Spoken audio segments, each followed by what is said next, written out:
वहां पर 34 साल की उम्र में पहुंचना, मैं ये मानता हूं कि ये सिर्फ और सिर्फ दुआओं की वजह से हुआ है। मुझ में ऐसी कोई करामात नहीं है।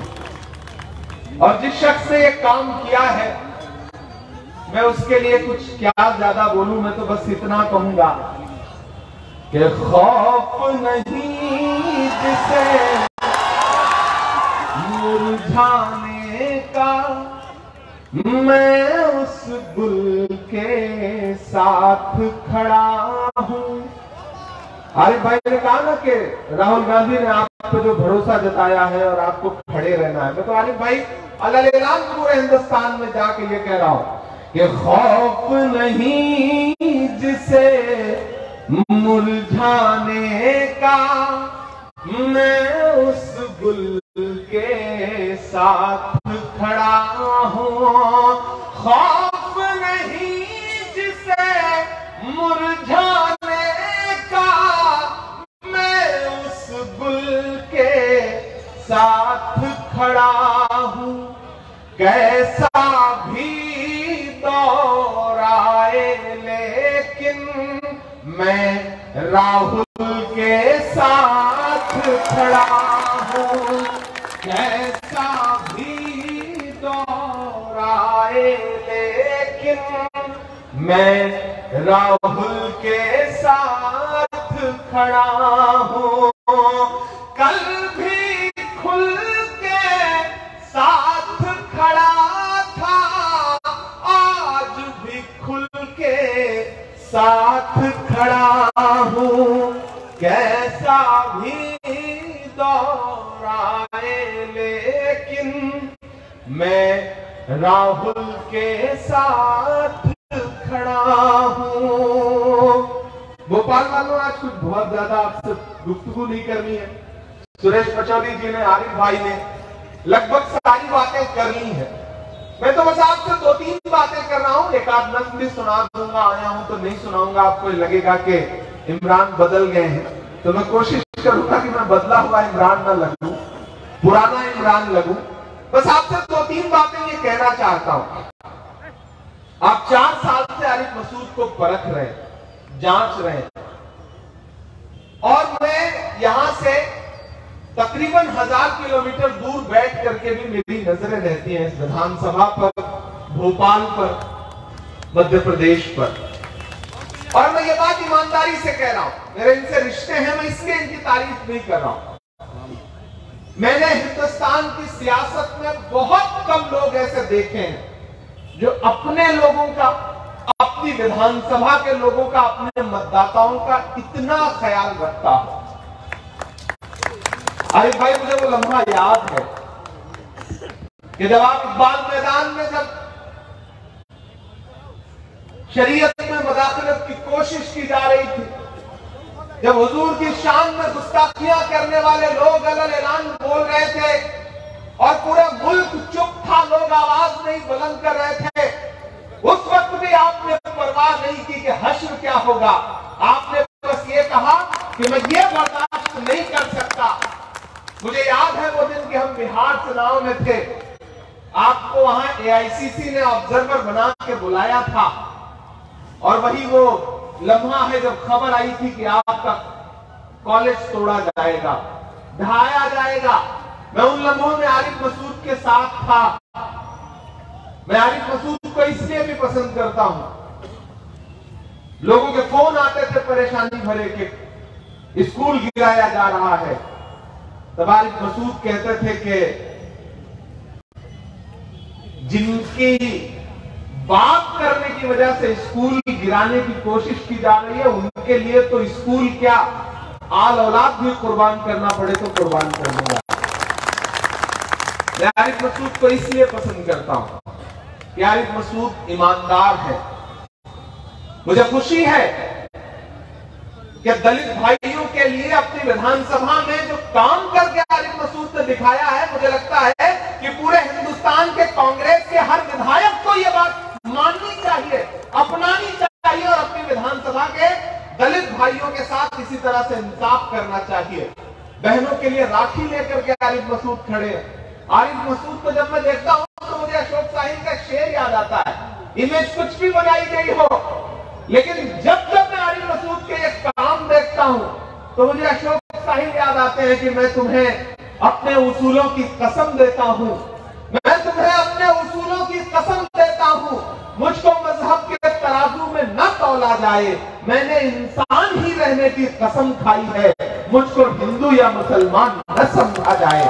सियासत में रह करके इंसानियत के लिए, इंसानी हुकूक के लिए इस मुश्किल दौर में, एक ऐसा दौर है कि जब आवाजों पर पाबंदी है, एक ऐसा दौर है जब एजेंसियां तैयार खड़ी हैं कि अगर आप हक के साथ खड़े हैं तो हुकूमतें आपके खिलाफ हैं। ऐसे दौर में इस तरह के जो चिराग हैं ये जलते रहे, इन्हें हवाओं से बचाने की जिम्मेदारी हमारी आपकी है। मैं भोपाल की आवाम के बीच में खड़ा होकर के ये कह रहा हूं कि मेरे भाई, हर वफा जिंदे जावेद नहीं होती है, हर वफा जिंदे जावेद नहीं होती है।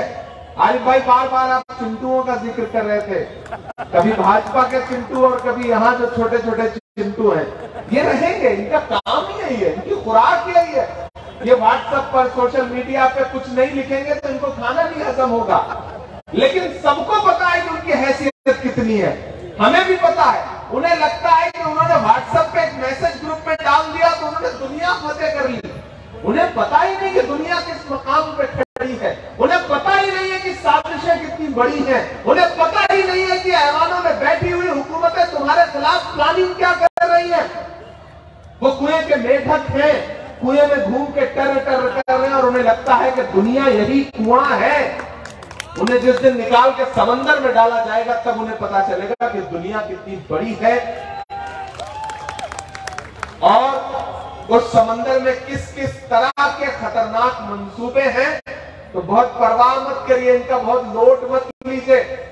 मैं तो जब पार्लियामेंट में भी खड़ा होता हूं और अपने आसपास नजर दौड़ाता हूं तो मुझे अक्सर एक शेर याद आता है कि मुसलसल दुश्मने जां की निगहबानी में रहना है, जहां घड़ियाल रहते हैं उसी पानी में रहना है। तो ये तो चलता रहेगा सिलसिला और इन सबको झेलना भी पड़ेगा।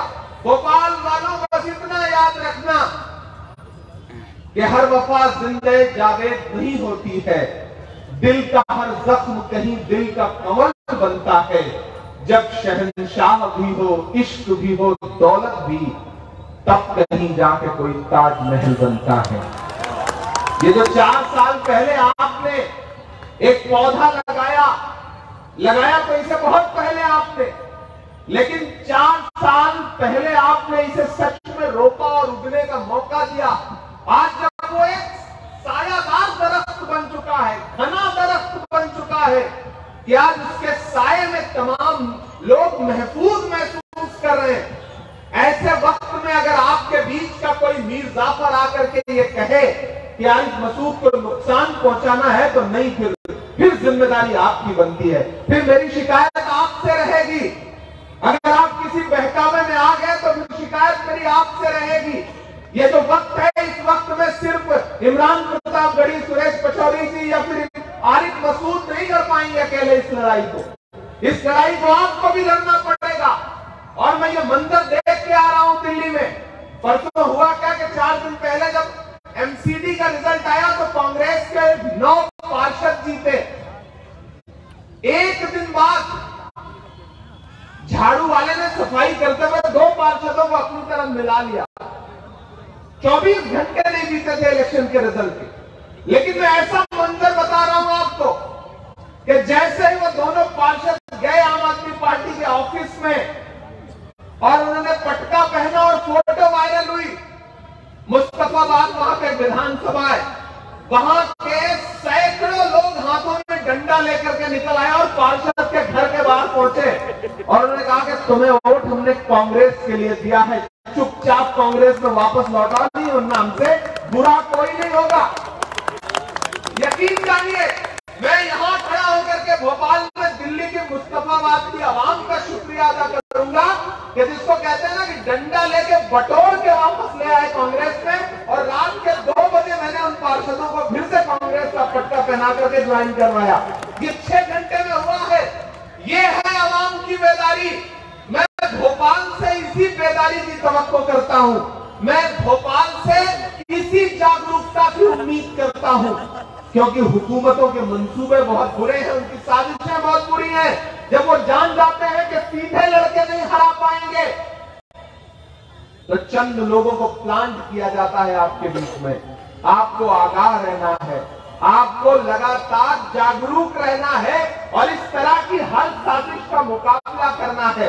आरिफ भाई, आप यहां लड़िए, दिल्ली में अब आपका भाई बैठा हुआ है, सुरेश पचौरी जी बैठे हुए हैं, हम दो भाई काफी हैं। आप यहाँ छोटी मोटी जो साजिशें हैं ना निपटाते रहिए, अब बड़ी साजिशें आप तक नहीं आ पाएंगे, उसके लिए आपके पास दो सायादार भाई मौजूद है, ये हमारा आपसे वादा है। क्योंकि भोपाल मेरे लिए मेरे घर जैसा है, और वो सिर्फ इसलिए क्योंकि आप लोगों से मेरा एक रिश्ता है, मैं शहर में आता रहा हूं। आरिफ भाई, मैं तो बस आपसे इतना कह रहा हूं कि नेक आमाल सलामत रखना। पिछली बार आया था तो मैंने कहा था ना, मेरे भाई की टोपी की लाज सलामत रख लेना। आज मैं ये नहीं कह रहा हूं, पिछली बार मैं आपसे कह के गया था, आपने सलामत रख ली।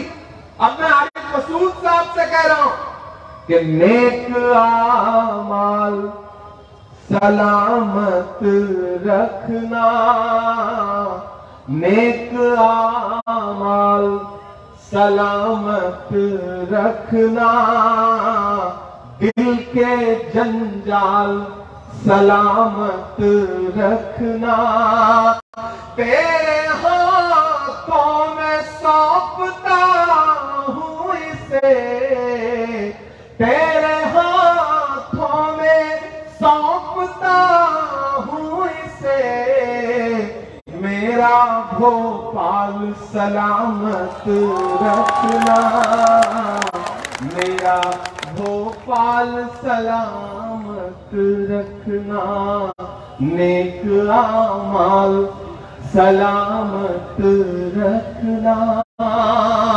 और जो हुकूमत में बैठे हुए लोग हैं, जिन्हें लगता है कि बुलडोजर से कुछ ईंटें गिरा करके वो लोकतंत्र को कुचल देंगे, संविधान को कुचल देंगे, तो मैं इमरान प्रतापगढ़ी यहां खड़ा होकर के हिंदुस्तान के तमाम मजलूमों की आवाज बन करके बोलता हूं कि मेरे हिंदुस्तान से मेरी निस्बत कैसे तोड़ोगे, निस्बत कैसे तोड़ोगे।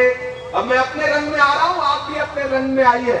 अब मैं नेता बन के बात नहीं करूंगा, मैं शायर बन के बात करूंगा आपसे।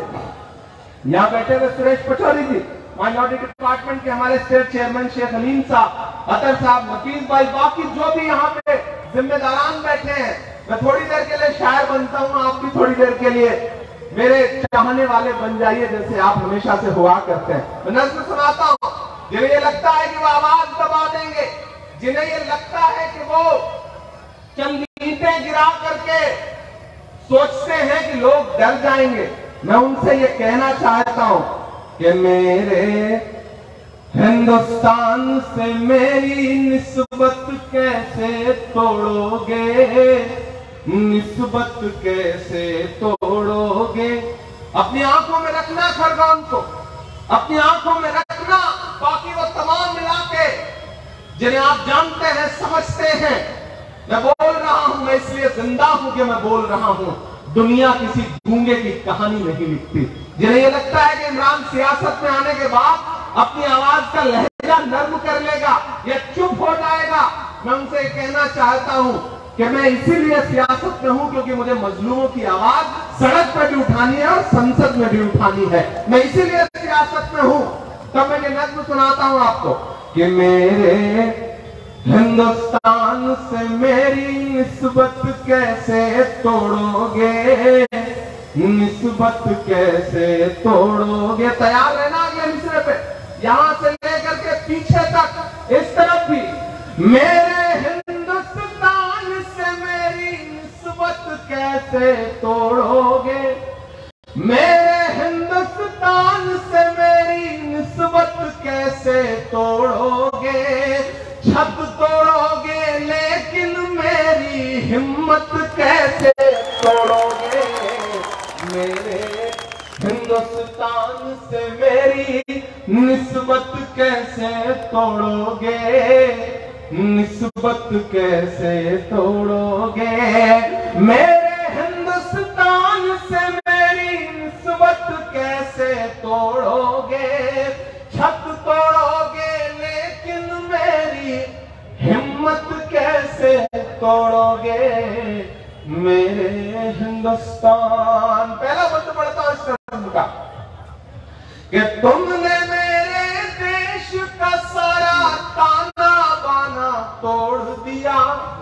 गुवाहाटी हाईकोर्ट के जज ने कहा बुलडोजर तो बंद कर दीजिए अदालतें। पटना के जज ने कहा कि फिर अदालतों का क्या काम है, अगर इंसाफ आप ही करेंगे तो।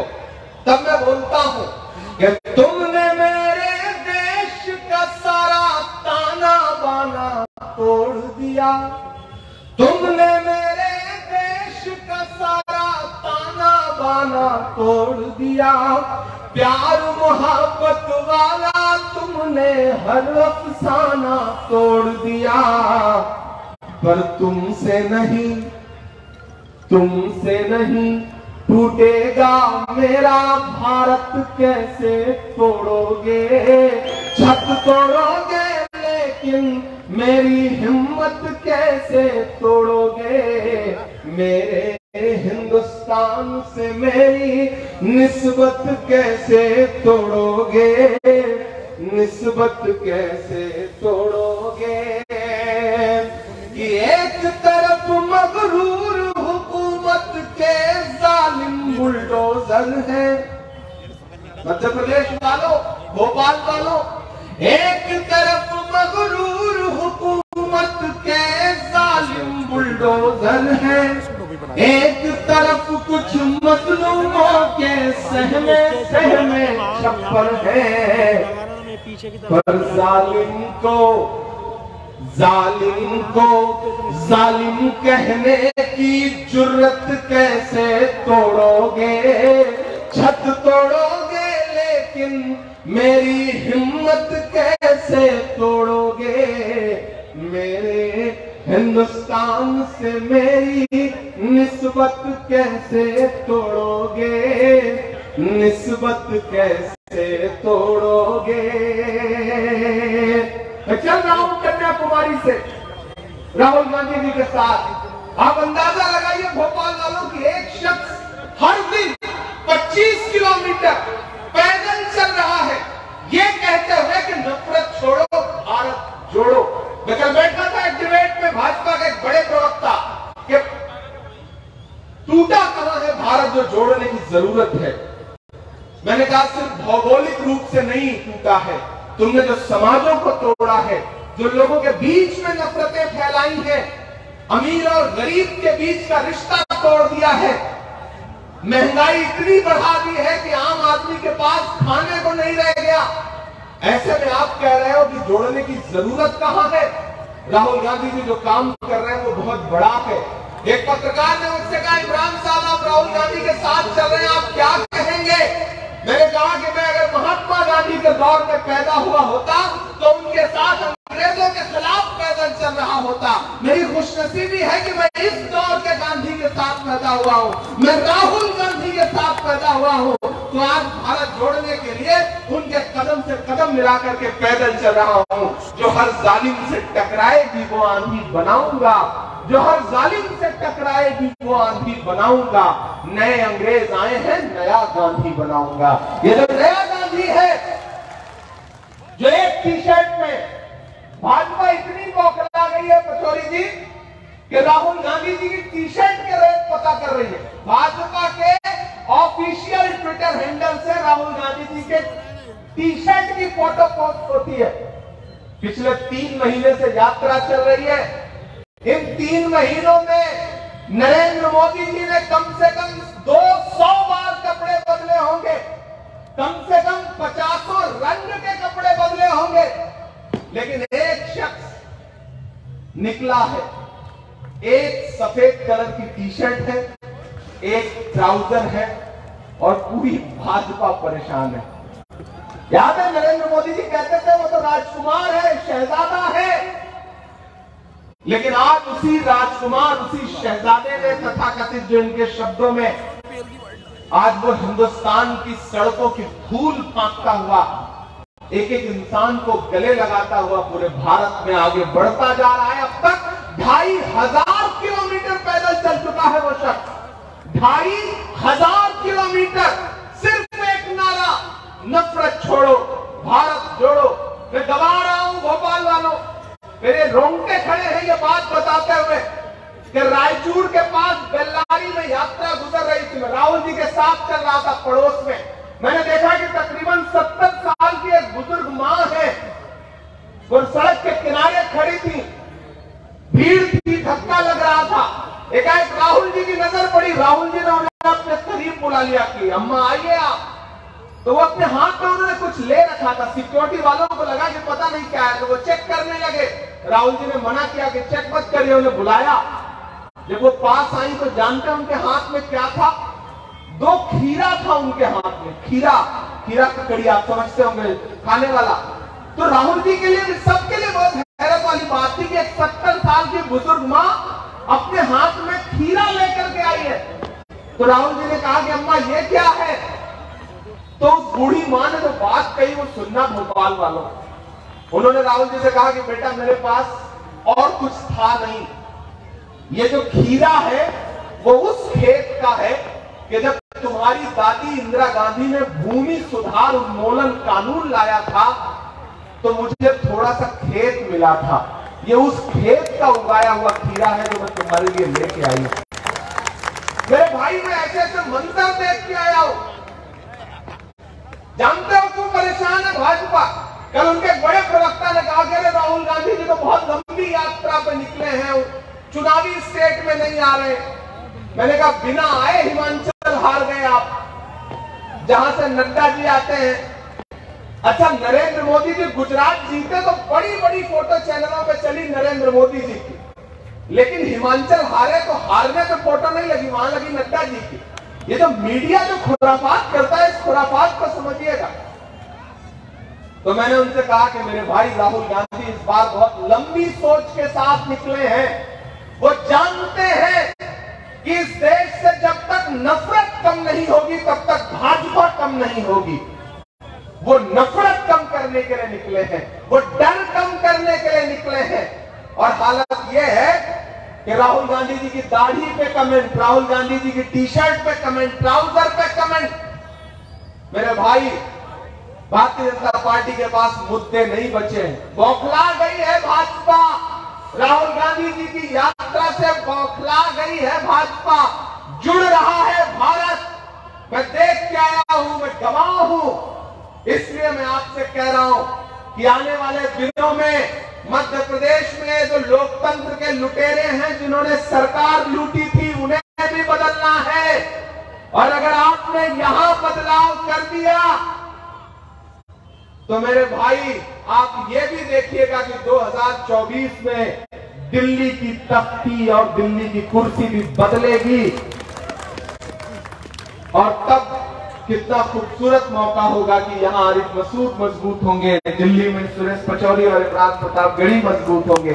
तब इस इलाके के लिए जो ख्वाब देखा है आरिफ मसूद साहब आपने, उसको लेकर के आप जब दिल्ली आएंगे तो आप यकीन करें कि हम दोगुनी ताकत से इस इलाके में आपके लिए मदद करेंगे। और आपकी जो कोशिश है लाइब्रेरी बनाने की, अस्पताल बनाने की, बुनियादी काम यही है। वरना लोग अपनी जिंदगी जी करके गुजर जाते हैं, बाद में कोई याद नहीं रखता है। आज अपने बुजुर्गों को आप भोपाल के सियासतदानों को याद कर रहे हैं तो उनके तामीरी कामों की वजह से उन्हें याद कर रहे हैं। तो आपका मकसद बड़ा है और इस मकसद में इमरान प्रतापगढ़ी, सुरेश पचौरी जी दोनों लोग आपके साथ खड़े हैं, भोपाल की आवाम आपके साथ खड़ी है। मैं कुछ बहुत ज्यादा नहीं कहूंगा, एक छोटी सी नज्म आपको और सुना देता हूं, क्योंकि सुबह पार्लियामेंट का सेशन है, कल मेरी स्पीच है पार्लियामेंट में। आज बिल्कुल मतलब हिंदुस्तान में कहीं भी किसी का भी प्रोग्राम होता तो मैं नहीं आ पाता, लेकिन आरिफ मसूद साहब की आवाज में वो जादू है और इनके बुलावे में वो ताकत है कि इन्होंने 2 दिन पहले मुझसे कहा कि आना ही पड़ेगा। तो आज सुबह फ्लाइट पकड़ने से मैंने इनको पहले फिर फोन किया, मैंने कहा आना जरूरी है, तो इन्होंने कहा बिल्कुल आना जरूरी है। मैं चुपचाप जैसी हालत में था वैसे ही एयरपोर्ट आया और सीधे आ गया। अभी निकलूंगा और सुबह 10:30 बजे पार्लियामेंट पहुंचूंगा और कल कुछ अहम मुद्दे हैं जिनको उठाना है। तो मैं आपसे ये कहना चाहता हूं मेरे भाई कि हम सब बहुत बड़ी लड़ाई लड़ रहे हैं, बहुत बड़ा मिशन लेके निकले। आप नहीं समझ पाएंगे कि कितने खतरनाक मंसूबे हैं। कहा गया है, सुना गया है, कोई न बोले, ज़बां दराजों को मशवरा है, कोई न बोले, अजीब लुकनत पसंद हाकिम से वास्ता है, जो चाहता है, जो सोचता है, कोई न बोले। हम संसद में खड़े होते हैं बोलने के लिए, राहुल जी कहते हैं ना कि वहां माइक बंद कर दिया जाता है। सड़क पर बोलने की कोशिश करोगे तो यहाँ पे आवाज बंद कर दी जाएगी। बचाने की लड़ाई है, क्या है? उसको बचाने की लड़ाई है। भोपाल वालों, याद रखना मेरी एक बात को, याद रखना कि एक 34-35 साल का नौजवान आपके बीच में आया था और एक बात कह करके गया था। इस मुल्क में लड़ाई 2 तरह की विचारधाराओं की है। एक तरफ वो लोग खड़े हैं जो चाहते हैं कि मुल्क उनकी मर्जी से चलेगा, जो सोचते हैं कि मुल्क तानाशाही से चलेगा, जैसे वो चाहते हैं वैसे चलेगा। लेकिन एक तरफ वो लोग खड़े हैं जो कहते हैं कि ये देश डॉक्टर बाबा साहब भीमराव अम्बेडकर के संविधान से चलेगा, जो ये कहते हैं कि ये देश महात्मा गांधी के विचारों से चलेगा, जो ये कहते हैं कि ये देश पंडित जवाहरलाल नेहरू के उसूलों से चलेगा, जो ये कहते हैं कि ये देश मौलाना आजाद के ख्वाबों से चलेगा। आपको तय करना है कि आप किस तरफ खड़े हैं। हम जानते हैं कि आप उस तरफ खड़े हैं जहां डॉक्टर बाबा साहब भीमराव अम्बेडकर का संविधान खड़ा है, जहां लोकतंत्र खड़ा है, जहां इस देश के तमाम जंगी आजादी के सिपाहियों का लहू खड़ा है। मुझे पता है आप वहां खड़े हैं, तो आप ये जान लीजिए कि आरिफ मसूद भी उसी जमात में खड़े हैं, सुरेश पचौरी भी उसी जमात में खड़े हैं और इमरान प्रतापगढ़ी भी उसी तरफ खड़ा है। और हम इस देश में संविधान बचाने के लिए, लोकतंत्र बचाने के लिए हर वो कुर्बानी देंगे। हमारे लहू का आखिरी कतरा भी अगर इस देश के संविधान को बचाने में लगेगा तो हम पीछे नहीं हटेंगे। ये हम आपसे वादा कर रहे हैं। भोपाल वालों, ये लड़ाई आपको भी इसी तरह से लड़नी पड़ेगी, क्योंकि इनके मंसूबे बहुत खतरनाक हैं, इनकी साजिशें बहुत खतरनाक हैं। हम समझ रहे हैं, हम ऐवान में पहुंच गए हैं तो हम देख रहे हैं, हम जान रहे हैं कि वो कैसे कैसे बिल लेकर के आ रहे हैं, कैसे कैसे कानून बनाना चाहते हैं। यहाँ जो ये छोटे छोटे फुटकर लोग घूम रहे हैं, उन्हें तो पता भी नहीं है कि साजिशें कितनी बड़ी हैं। एक बात याद रखना कि जब जंगल में आग लगती है तो न तो वो बरगद बचते हैं जो हवा को आंधी में तब्दील करते हैं, और न वो बांस बचते हैं जिनकी आपसी रगड़ से चिंगारी पैदा होती है। याद रखना, यहाँ दानिश्वर लोग खड़े हैं, यहाँ समझदार लोग खड़े हैं, पढ़े लिखे लोग खड़े हैं।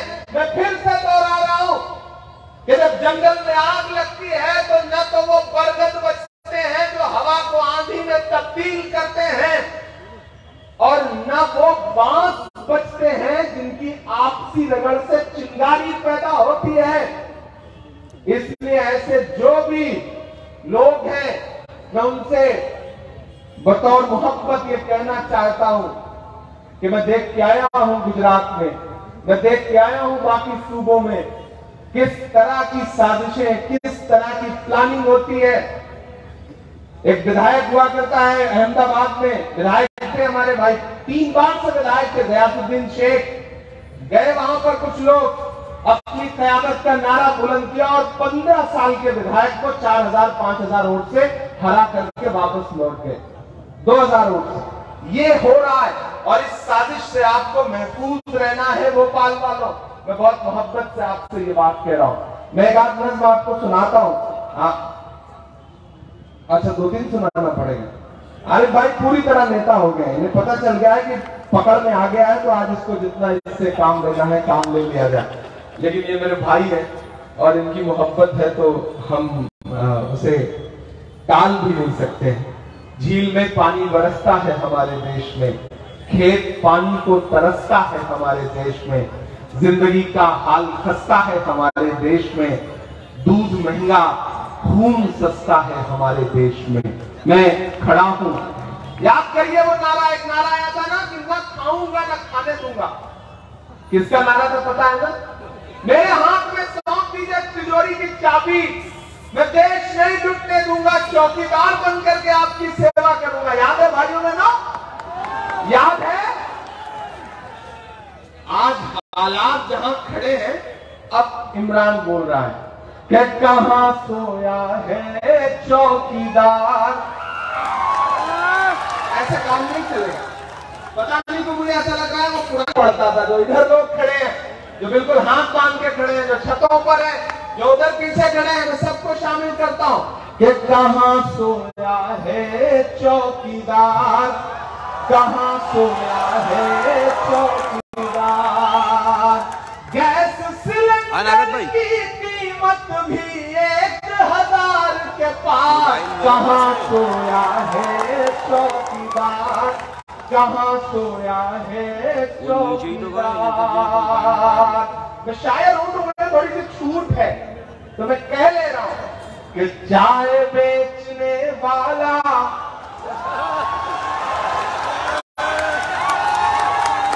अरे बड़े समझदार लोग हैं। अरे भाई ये तो हुआ है, भोपाल की जो नई नस्ल है वो अलग तरह से समझदार हो गई है भाई। एक भोपाल का लड़का गया इंटरव्यू देने के लिए, तो सामने बैठे हुए टीचर ने उससे कहा, ये बताओ तुम जंगल में जा रहे हो, सामने शेर आ गया तो क्या करोगे? तो लड़के ने कहा पेड़ पे चढ़ जाऊंगा। तो टीचर भी बदमाश था, उसने कहा ये बताओ अगर तुम नदी पार कर रहे हो, वहां शेर आ गया तो क्या करोगे? तो लड़का भोपाल का था, उसने कहा कि पेड़ पे चढ़ जाऊंगा। तो टीचर ने कहा कमाल है, तुम हर जगह पेड़ ला दे रहे हो। तो उसने कहा अच्छा, आप भी तो हर जगह शेर ला दे रहे हो। तो ये है भोपाल, ये है इसका जज्बा कि चाय बेचने वाला पूरा भारत बेच रहा है। पहुंचाइएगा इन मित्रों को दिल्ली तक कि चाय बेचने वाला पूरा भारत बेच रहा है, चाय बेचने वाला पूरा भारत बेच रहा है। इसी काम में हासिल उसे महारत बेच रहा है कि रेल बिक गई, तेल बिक गया, बिका हवाई अड्डा। एक हवाई जहाज वाले मंत्री बने, मैं नाम नहीं लूंगा, नहीं आप जान जाएंगे कि आप ही के वहां वाले हैं जो इधर से उधर हुए। और आज मजबूत भाई आप कह रहे थे लोकतंत्र के लुटेरे हैं और कुछ लोग चले गए। देखो यार आरिफ भाई, ये लड़ाई बहुत बड़ी है। कचौरी जी आपका तजुर्बा भी ये जानता है कि ये लड़ाई इस वक्त बहुत बड़ी है। एक तरफ एजेंसियां हैं, ईडी है, सीबीआई है, डर है, और एक तरफ ये है कि आप हक के साथ खड़े हैं या नहीं। ऐसे में बचेगा तो वही, खड़ा तो वही रहेगा जिसपे दम होगा। मैं तो ये कह रहा हूं कि कांटे गुल के साथ नहीं चल सकते हैं। उससे लोग पूछते हैं कि मध्य प्रदेश में फलाने चले गए, गुजरात में ढकाने चले गए, तब मैं उनसे कहता हूं जाने दो, कांटे गुल के साथ नहीं चल सकते हैं, बुज़दिल खुल के साथ नहीं चल सकते हैं। और अब जो आपकी तालियों का शोर है, उसे दिल करे तो दिल्ली तक पहुंचा देना कि कांटे गुल के साथ नहीं चल सकते हैं, बुज़दिल खुल के साथ नहीं चल सकते हैं। अरे रास्ते में जो छोड़ गया उसे जाने दो, सब राहुल के साथ नहीं चल सकते हैं। ये बड़ी लड़ाई है, और इस बड़ी लड़ाई में वही खड़ा होगा जो ईमानदार होगा, जिसका जज्बा सच्चा होगा, जिसे इस वतन से मोहब्बत होगा, जिसे संविधान से मोहब्बत है, जिसे लोकतंत्र से मोहब्बत है। तब मैं पढ़ता हूं कि चाय बेचने वाला पूरा भारत बेच रहा है, इसी काम में हासिल उसे महारत बेच रहा है। एक साहब ने कहा इमरान भाई आप शायर हैं, आप नाम भी नहीं लेते हो और बात भी कह देते हो। मैंने कहा चलो मैं अभी एक नाम लूंगा, आपको बहुत मजा आएगा। अब मैं वो नाम लेने चल रहा हूं, आप देखना कि बिना नाम लिए कितना मजा आया, और जब मैंने नाम लिया तो कितना मजा आया। कि चाय बेचने वाला पूरा भारत बेच रहा है, इसी काम में हासिल उसे महारत बेच रहा है।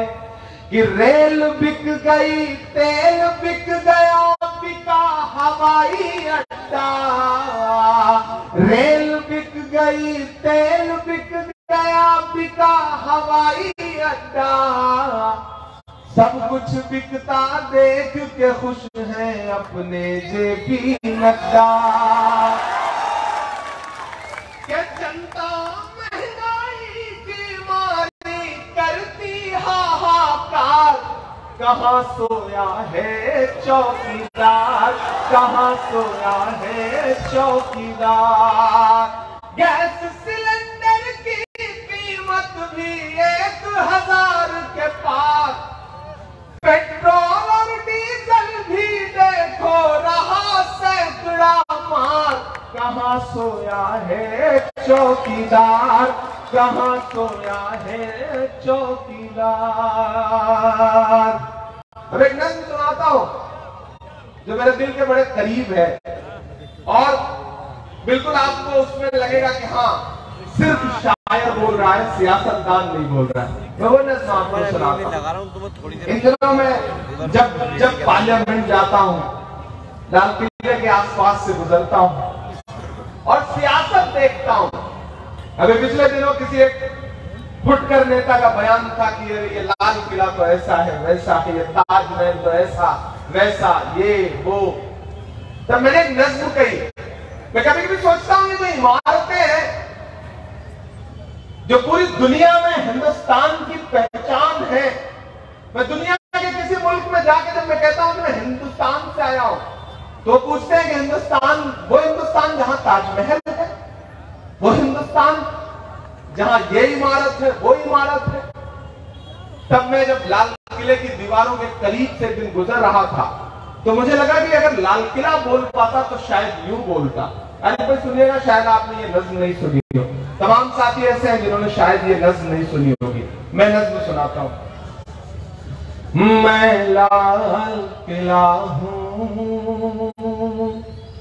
मैं लाल किला हूं। थोड़ा सा मूड में आकर के सुनिएगा। मैं लाल किला हूं, हिंदुस्तान में तुझे तोहफे में मिला हूं। मैं लाल किला, लाल किला, लाल किला हूं, मैं लाल किला हूं। कि मेरे बनाने वाले से नफरत भी है उनको और मेरी दीवारों से मोहब्बत भी है उनको। मैं तारीखी शहर में खड़ा हूं, वहां दीवारों पे खड़े होकर भाषण भी देना है लेकिन सियासत भी करनी है। तब इमरान बोल रहा है कि मेरे बनाने वाले से नफरत भी है उनको और मेरी दीवारों से मोहब्बत भी है उनको। भारत की सिपाही है मेरी लाल दीवारें, सदियों की गवाही है मेरी लाल दीवारें। भारत की सिपाही है मेरी लाल दीवारें, सदियों की गवाही है मेरी लाल दीवारें। देखा गया एक ख्वाब हूं मैं शाहजहां का, देखा गया एक ख्वाब हूं मैं शाहजहां का। तामीरे कामयाब हूं मैं शाहजहां का।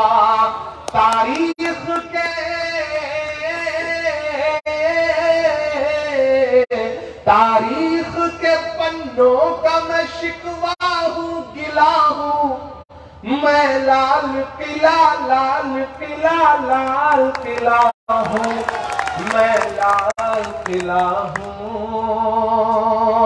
हिंदुस्तान में तुझे तोहफे में मिला हूं, मैं लाल किला, लाल किला हूँ मैं, लाल किला हूँ।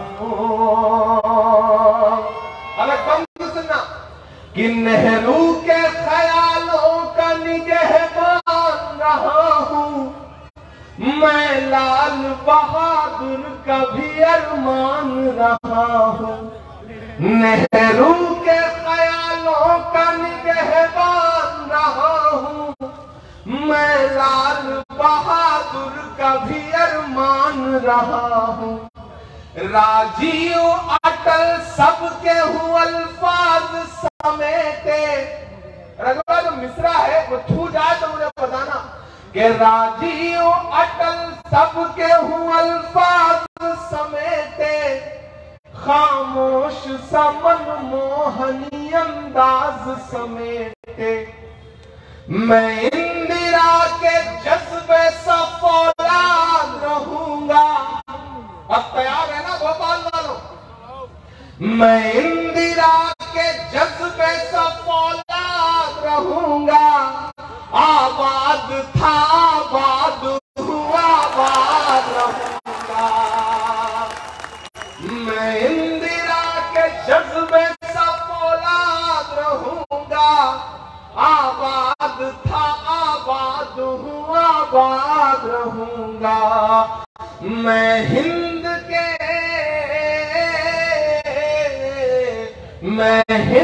के हर शख्स की चाहत का सिला हूँ मैं, लाल किला, लाल किला, लाल किला हूँ मैं, लाल किला हूँ।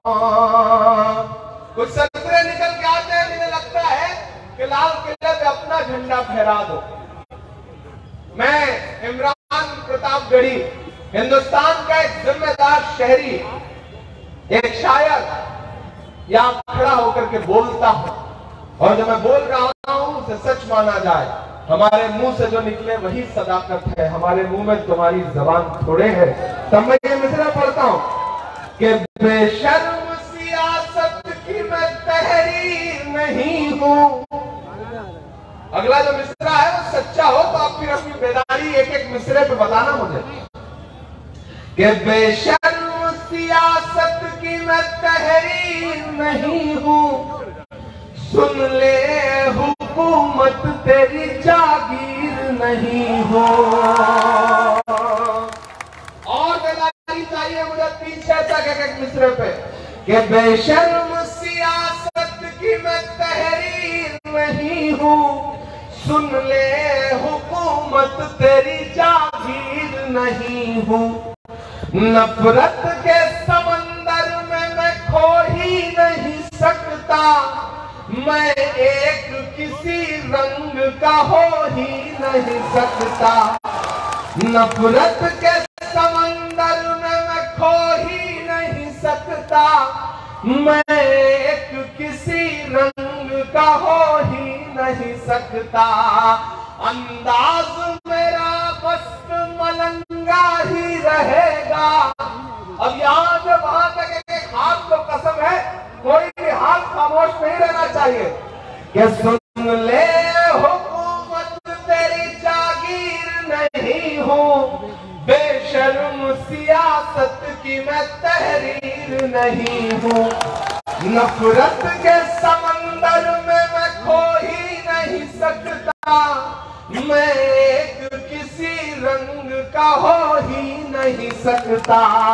अंदाज मेरा मस्त मलंगा ही रहेगा, गुंबद पे सदा मेरे तिरंगा ही रहेगा।